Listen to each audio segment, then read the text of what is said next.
Salut les gars, ça va? J'espère que vous allez bien. Aujourd'hui on se retrouve pour une toute nouvelle vidéo.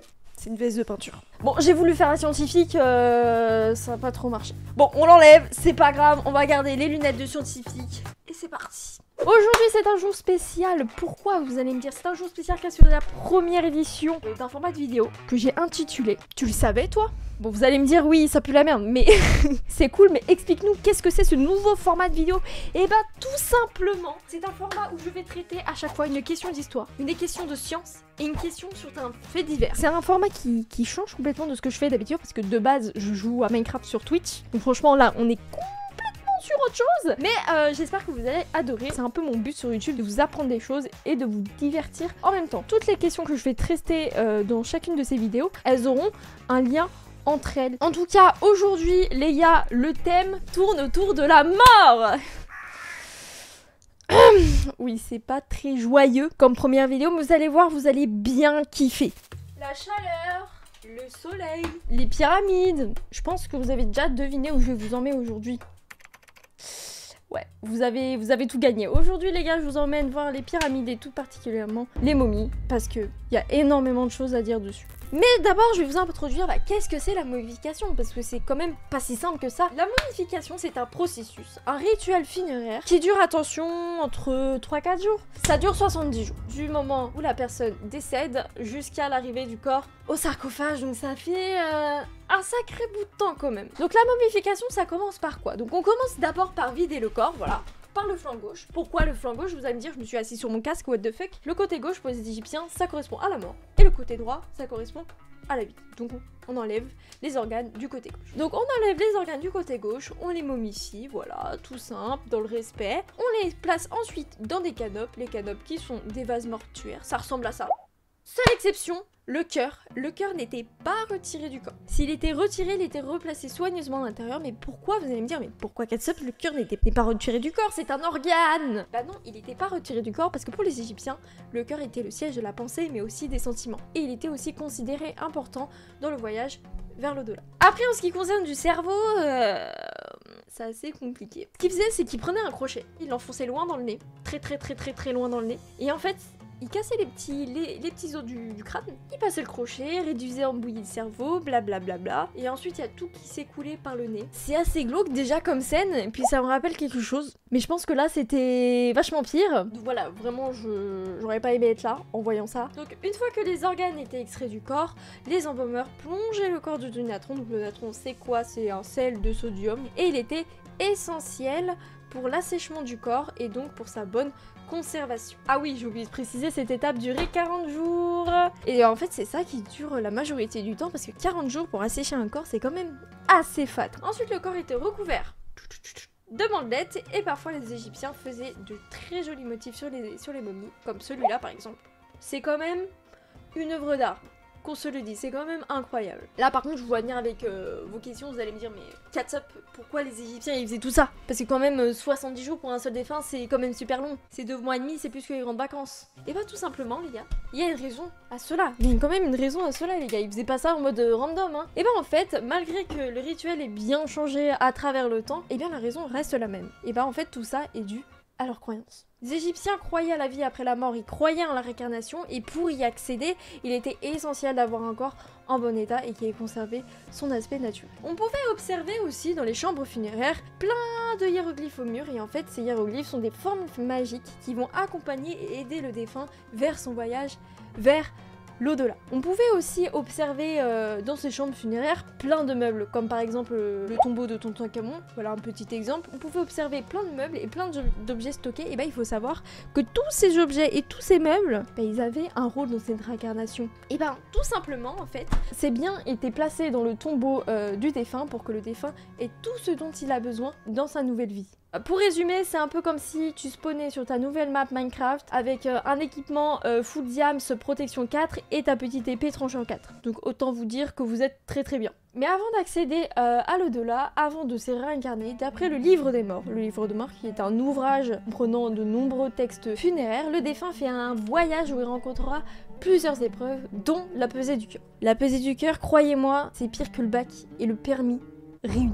Je pense que c'est vraiment très très stressant. Donc cette épreuve consiste à comparer le poids du cœur du défunt face à une plume. Donc si celui-ci est plus léger que la plume, cela veut dire que votre âme est pure et donc vous pouvez accéder à l'au-delà, donc à votre deuxième vie. Par contre, si c'est l'inverse, j'ose imaginer ce qui va vous arriver. Si c'est l'inverse et que votre cœur est plus lourd que la plume, cela signifie que votre cœur est impur et que du coup, vous n'êtes pas éligible à aller dans l'au-delà quoi. Vous êtes un peu finito là. En gros, qu'est-ce qui va se passer pour vous? Vous allez vous faire dévorer par la déesse Ammut, soit qui s'appelle la dévoreuse. Franchement, j'ai pas vraiment envie d'être mangée par la dévoreuse. Et là, je peux vous dire que c'est fini pour vous. Pas de réincarnation, pas de vie après la mort. Donc tout ça pour dire que les Égyptiens momifiaient les pharaons car ils croyaient à une vie après la mort. Donc tout ça est simplement dû à leurs croyances. Mais bien que cela semble impossible aux yeux de la science, aujourd'hui il y a encore des hommes et des femmes qui nous font part de leur expérience qui ressemblent vachement à des expériences de vie après la mort. De toute manière, je vais vous détailler ça tout de suite. Donc pour commencer, je vais vous demander de fermer les yeux ou tout simplement regarder l'écran parce que c'est peut-être un peu cringe de fermer les yeux tout seul dans sa chambre. Imaginez que vous vous promenez tranquillement dans la forêt.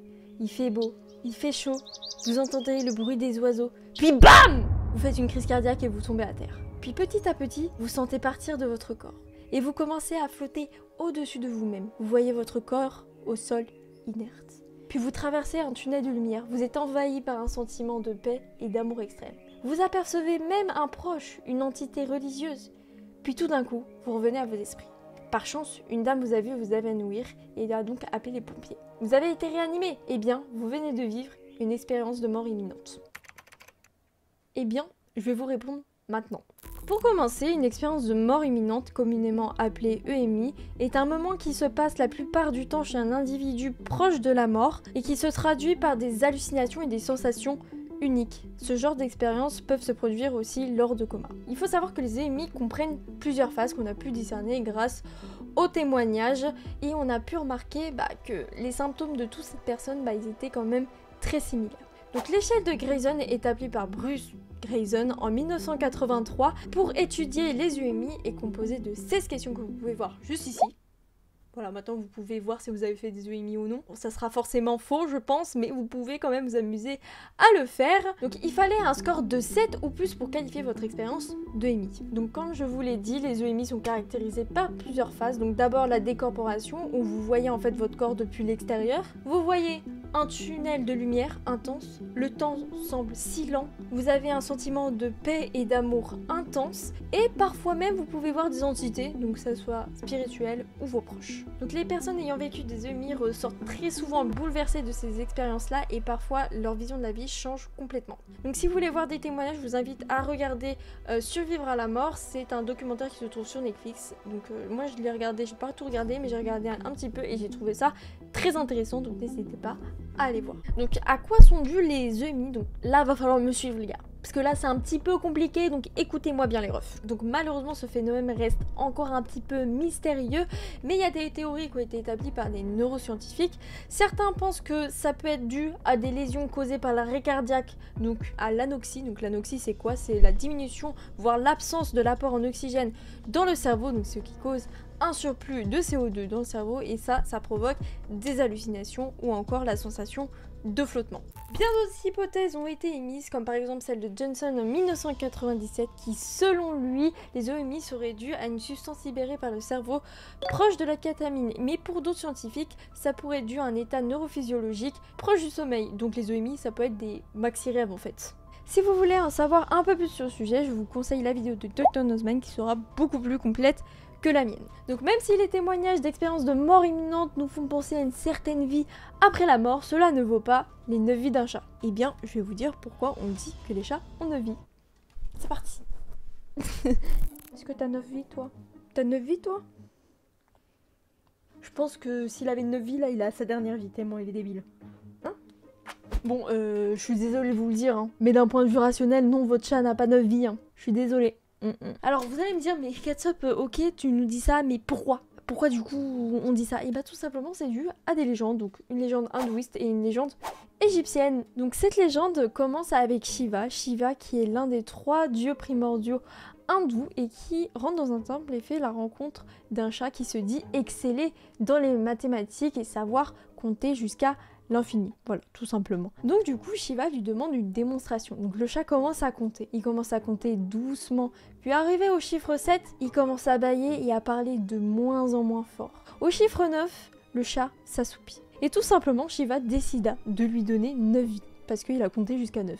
Il a raté une occasion de ouf, le chat. Il a raté une occasion de ouf. Malgré que cette légende soit très très jolie et très poétique, il en existe une autre. Donc tout d'abord, il faut savoir qu'en Égypte, le chat est un être vénéré. Il est représenté par Bastet, qui est un dieu égyptien, protectrice des hommes. C'était un animal très admiré car il était très doué pour se sortir de situations très dangereuses. Donc du coup, les Égyptiens lui apprennent... Je pense qu'il est d'accord avec ce que je dis. Donc les Égyptiens ont attribué un pouvoir mystique et divin au chat. Il aurait été attribué une sorte On coupe pas la parole. Bah oui, je sais, je parle de toi, mais c'est pas la peine. Ouais, mais non. Donc il aurait été attribué un pouvoir mystique et divin, mais aussi une sorte d'immortalité, ce qui semble tout à fait semblable, car les Égyptiens croyaient en la réincarnation. Mais vous allez me dire encore une fois, vous m'harcelez de questions durant cette vidéo. Et pourquoi donc le chiffre 9? Et bah pour les Égyptiens, tout simplement, c'est parce que c'est un chiffre pour bonheur et un chiffre signe de perfection. Voilà, c'est tout simple en fait. Finalement, c'est tout simple, c'est une légende, voilà. On m'a souvent dit les 9 vies d'un chat, mais franchement, je ne savais pas avant de faire cette vidéo. Donc franchement, je suis ravie de savoir maintenant. Vous mourrez moins bête les frérots. Enfin bref les gars, tout ça pour vous dire que c'est la fin de la vidéo. J'espère que vous avez kiffé. Je rappelle que je ne suis pas du tout professionnelle. J'ai fait les recherches avec ce que j'avais. Internet, j'ai pas pu aller vérifier dans des ouvrages. J'espère que je n'ai pas fait d'erreur. N'hésitez pas à me le mentionner. En tout cas, j'espère que vous avez kiffé la vidéo. Moi en tout cas, j'ai kiffé la faire. Je vous fais des gros bisous et on se retrouve la semaine prochaine pour une nouvelle vidéo. Ciao ciao.